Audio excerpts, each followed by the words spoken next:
आप देख रहे हैं सक्षम भारत।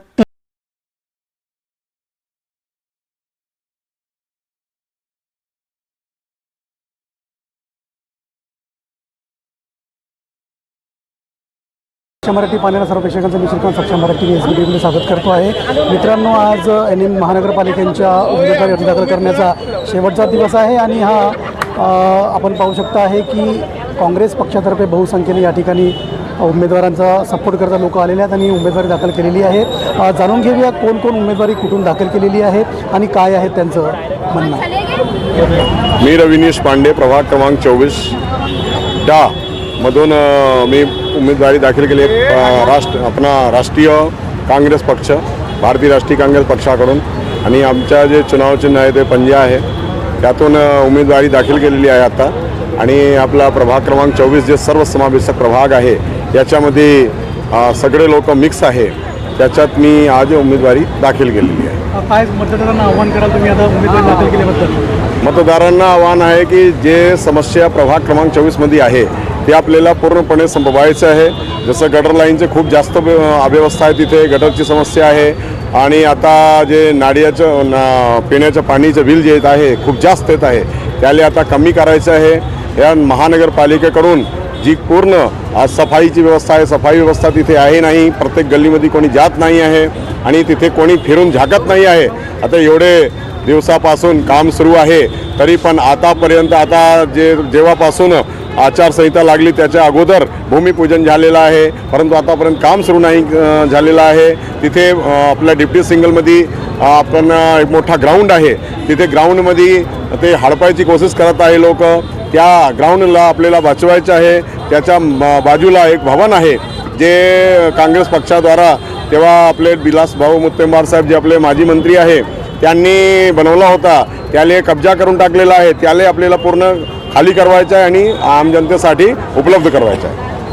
हेमिन विष्णु बनपेला, परिचय देऊन सांगा कोणत्या प्रभागामधून तुम्ही आता उमेदवार दाखल? प्रभाग 24 से हेमिन विष्णु बनपेला। कांग्रेस पार्टी से चारों प्रत्याशी को चुनकर लाई है और गटर का जो समस्या है उसी का निवारण के लिए हम ये। आप महिलाओं के लिए क्या कार्य करेंगे? महिलाओं के लिए जो महिला के जो रोजगार है ये कुछ ये है वो सब करके देंगे पहले। आपका मी सविता मंथिर देशलहरे प्रभाग 24 मधून उमेदवारी करत आहे आणि मी लोकांच्या समस्या दूर करण्यासाठी जनप्रतिनिधी म्हणून इथे अर्ज टाकलेला आहे। मी जिथे रोड बनले आहे तिथे तो रोड बनत आहे, पण जिथे खरंच रोड नाही तिथे कोणी जाऊन झाकत पण नाही। तशा लोकांची मला गरजू आणि गरीब लोकांची समस्या दूर करायची आहे आणि महिलांकरिता त्यांच्या सुरक्षतेसाठी काय करायचं आहे।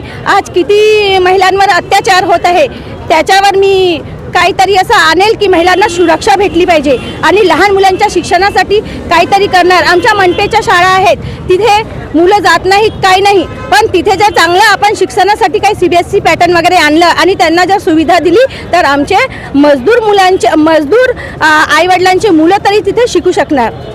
धन्यवाद।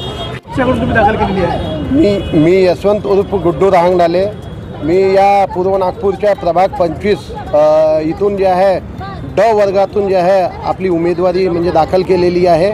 आणि माझ्यासोबत जे आहे माझे 3 इतर कॅन्डिडेटनी सुद्धा आज शेवटच्या दिवशी नामांकन अर्ज दाखल केलेला, आणि आम्हाला पूर्ण विश्वास आहे की आमच्या प्रभागातील जनता, पारडी, भांडेवाडी, पुनापूर या परिसराची जनता आम्हाला विकासासाठी आणि त्यांच्या मूलभूत सोयीसुविधा उपलब्ध करून देण्यासाठी, त्यांच्या समस्या सोडवण्यासाठी ती जनता आम्हाला साथ देईल।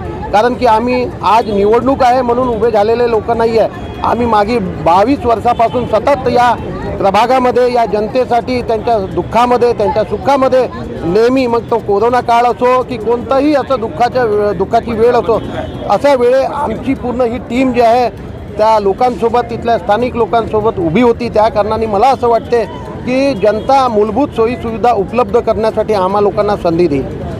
काय सांगाल तुम्ही? परिचय देऊन सांगा कोणत्या प्रभाग क्रमांक आणि कोणत्या याच्यामध्ये तुम्ही फॉर्म भरलेला आहे? मी श्रीकांत गंगाधरराव कैकाडे, प्रभाग 25 मधून मी उमेदवारी मागितली आहे आणि आज आम्ही काँग्रेस पक्षाचं फॉर्म भरून उमेदवारी जाहीर केलेली आहे। काय उद्देश आहेत, काय जनतेला सांगाल तुम्ही संक्षिप्तमध्ये?